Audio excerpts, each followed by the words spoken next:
Good morning. Jim McCabe here with the Knights of Columbus in New Mexico. I'm so glad you could join us this morning. We have a good program for you. It'll last about 15 minutes because we want to respect your time. I have changed the subject matter a bit. We're not going to be talking about IRS impact this morning, but I think you're going to enjoy our program nonetheless. To kick us off, please join me in welcoming one of our newer agents, Deacon Matthew Lamoureux. Deacon Matthew's been with us for about a year now, and I have to say I've been very impressed with his growth as an agent. I think you'll see why. Deacon? Jim, thank you. Have you ever wondered what it must have been like to be an immigrant from another country back in the 1800s with the great hopes of prosperity and freedom and coming to the United States of America? Well, tens of thousands of people had that same dream. The challenge was, though, when they arrived here, they were met by a largely anti-Catholic Protestant community.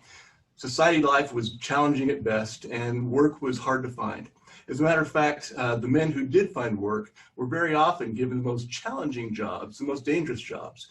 It was an all too common occurrence for them to come home injured and unable to provide for their families. And in some cases, the worst cases, the men didn't come home at all. Catholics at that time were ostracized and penalized and discriminated against in a way that is much like Catholics are discriminated against in many places in the world today. And that was right here in the United States of America. Father Michael J. McGibney was a young Catholic priest who was a son of immigrant parents. As a matter of fact, his parents came from Ireland. And he was very well aware of the challenges of the day. As a matter of fact, as he met with his parishioners who he was able to provide for spiritually, sacramentally, and pastorally, he felt the Holy Spirit move him to do something even greater for them. He felt the need to provide for them in a very practical way, in fact, even financially. So Father McGibney, along with a handful of men, met in the basement of St. Mary's Parish in New Haven, Connecticut, and together they founded what we now know is the Knights of Columbus. From those humble beginnings, the Knights of Columbus have grown to just under 2 million members worldwide, or in 9 countries, including every one of these great United States and every province in Canada. We have over 16,000 councils serving their communities, their parishes, and their dioceses worldwide. Money that's been raised by the Knights of Columbus has been in excess of $185 million each year to provide things like disaster relief, pro-life initiatives, and aid to persecuted Christians, especially those in the Middle East.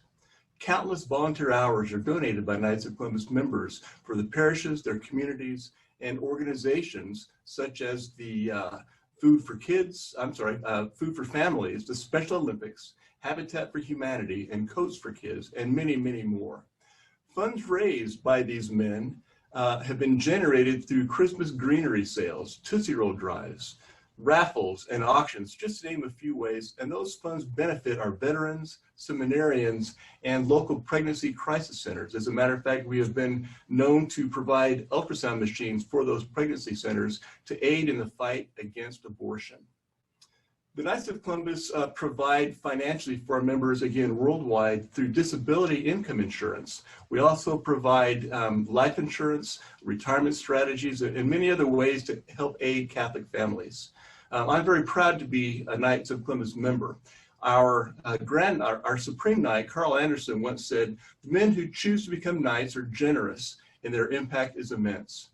Brothers, I'm proud to be a Knights of Columbus member, as I said, and I know you are too if you are a member. If you're not a member, I would ask you to prayerfully consider joining our ranks and becoming one of the great Knights of Columbus members.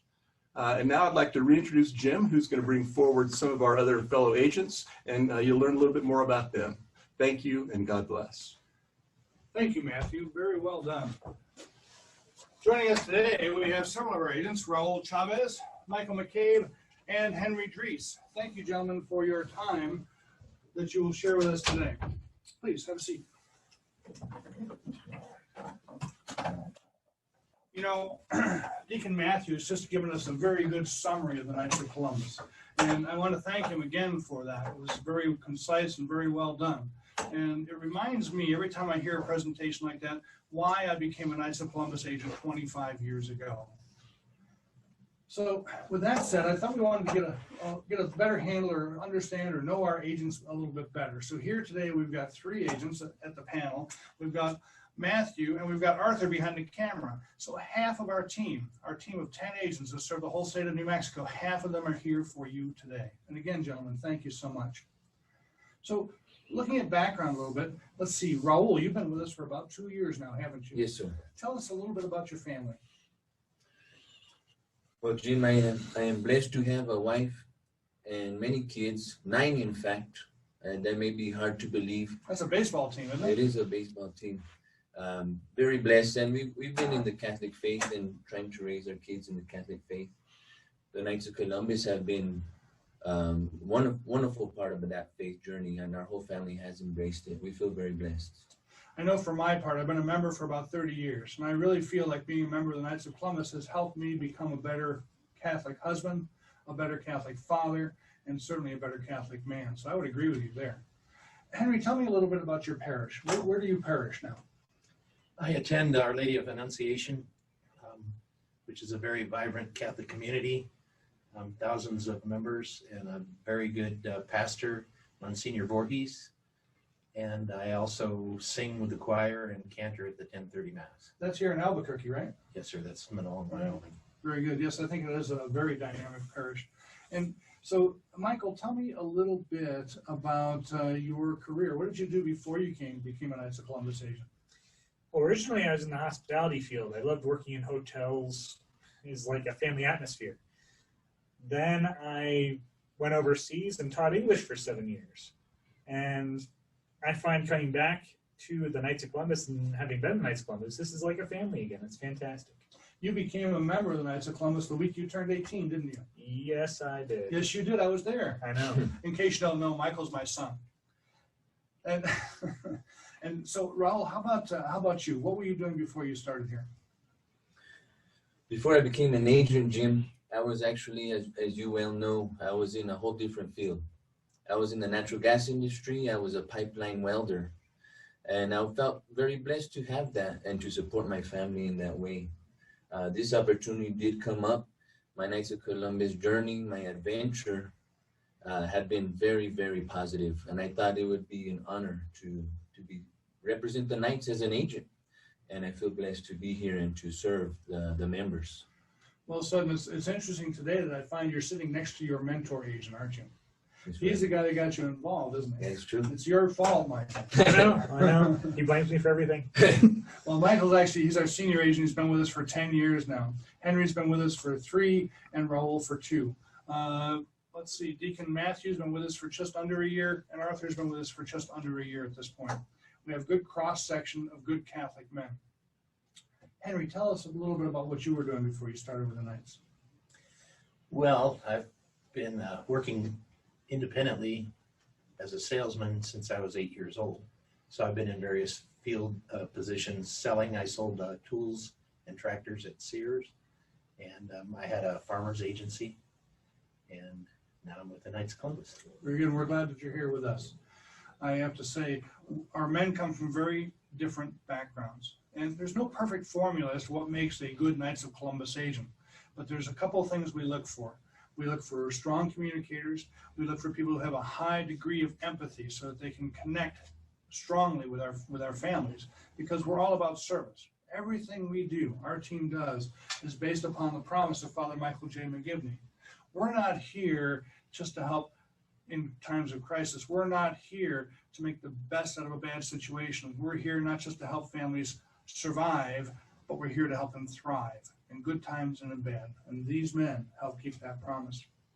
So why did you decide to become a Knights of Columbus agent, Henry? Well, I've been involved with the Knights of Columbus since I was a boy. My dad was a brother knight, and I was over at the church flipping pancakes. And eventually I finally signed up at his bequest and made him very happy. And then in the council that I joined here in Albuquerque, I worked my way up through the chairs, finally became the Grand Knight and the Color Corps Commander. And it seemed like the logical step in my progression to become an agent. So you saw it as a natural progression to go from fraternal leadership to being a Knights of Columbus insurance agent. Is that right? That's correct. Okay. Well, and I think that's good. That speaks well of your values. Raul, very different career. He used to be a professional welder. and now you're a Knights of Columbus insurance agent. What was it that helped you decide to make that change? Yes, sir. Big difference in career. Honestly, I felt the call to become an agent, but it actually started when I first joined the Knights, and an agent came to talk to me to go over some strategies with the family, and really opened my eyes to not only what the Knights of Columbus can do, but what I might be missing out on.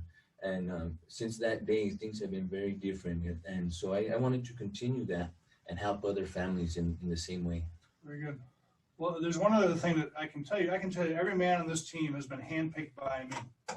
And I can tell you that we have a tendency to look for the tug of the Holy Spirit in our hiring process. So we are looking for men who are a good fit, who have good skills, who have good communication, who do a very good job of serving people around them. In Henry's case, he served as a salesman. In Michael's case, he served in hospitality. In Raul's case, he served in professional capabilities. And as did I. I was an aircraft mechanic before I became a Knights of Columbus insurance agent 25 years ago. But we're always looking for the tug of the Holy Spirit. Hasn't that been your experience, gentlemen? Yes, sir. You can really see it. Yes. It makes a big difference, doesn't it? All right. Well, with all that said, I have to say that these men continue to impress me every single day. Every single day. So if you were talking to a man, as you did with Raul, Michael, that was considering a career change and wanted to consider a career with the Knights of Columbus, what would you tell him? If they're considering a career already with the Knights of Columbus, that's a rare opportunity. Usually I just find men at the kitchen table that have good communication skills and seem fun and trustworthy. And I usually start the process by getting them in touch with you directly after I kind of gauge them as far as their mentality goes, and their personality is more important, actually. Raul, you've been with us less time. What would you tell someone who's considering a career with the Knights of Columbus? Well, it's a process, and it's something that can be discerned. And the thing about it is there's no risk to it. Just like joining the Knights of Columbus, you're invited, you join, and it really has helped a lot of Catholic families. I know wives and even children and fathers have attested to that. But at the same time, it's not that once you get started, then there's no other way to go. It's a discernment, and as the Holy Spirit guides, as you alluded to, I think that's a really big part of it. And the right modes, the right paths will end up. Well done. Well said. Now here's one of the things that impressed me the most about the Knights of Columbus when I joined the Knights as an insurance agent. And I was impressed with my agent. But I'll tell you, when I first visited with an agent with the Knights of Columbus, I didn't buy anything. I thought I was all set. But year after year, he kept visiting me. And year after year, he helped me understand better what it was that I had. And I came to discover that what I had was not ideal for my family. We made some adjustments, and I thank God for that man every single day. I have to say, though, one of the things that's impressed me the most about the Knights is how we handle a crisis. For example, our men, on average, help a family with death an average of 2 to 3 times a month. 2 to 3 times a month in New Mexico. And I train these men, and I think you'll all agree with me, I train you to understand that when you're sitting at the kitchen table with a husband and wife, 9 times out of 10, you're sitting there with a future widow. And it's our job, it's our responsibility, it's part of Father McGivney's promise to make sure that we take care of that lady who will become a widow. Make sure that that precious Knights of Columbus widow is well cared for and secure in her future life. I think that's probably the most significant thing we do as Knights of Columbus agents. Hasn't that been your experience? Yes. I know that when I pass away, I'm going to want that kind of service for my wife and nothing less. I will always be a Knights of Columbus member. And I'm so proud of all of you who are. Now, we're coming up on our time here, so we need to move forward. I could talk to these guys all day long, but that's not what you want. I have to respect your time. So where do we go from here? That's really the question. Where do we go from here? If you need to meet with one of our agents, if you want to meet with one of our agents, if you're curious about our program, what you want to do is you want to make an appointment.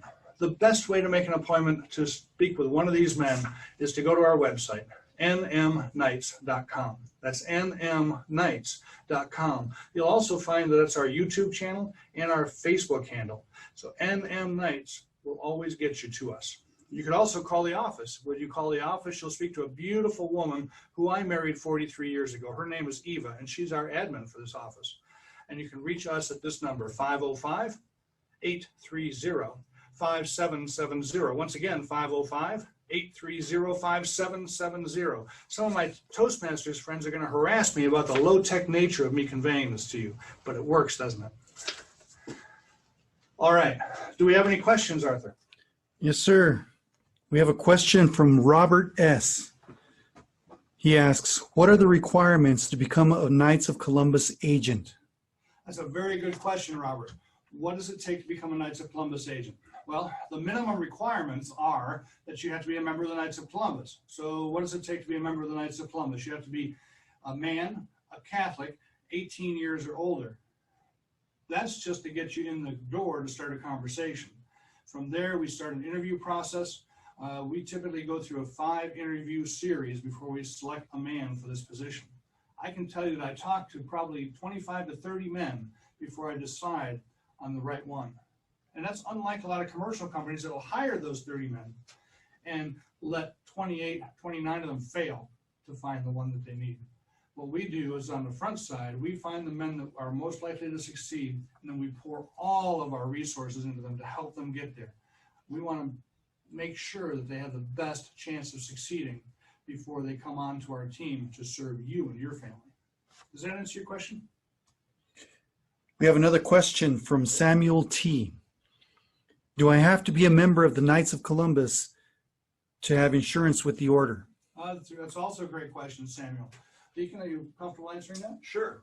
You absolutely do have to be a member to purchase insurance or invest in insurance with the Knights of Columbus. However, you don't have to be part of the order in order to meet with one of us agents.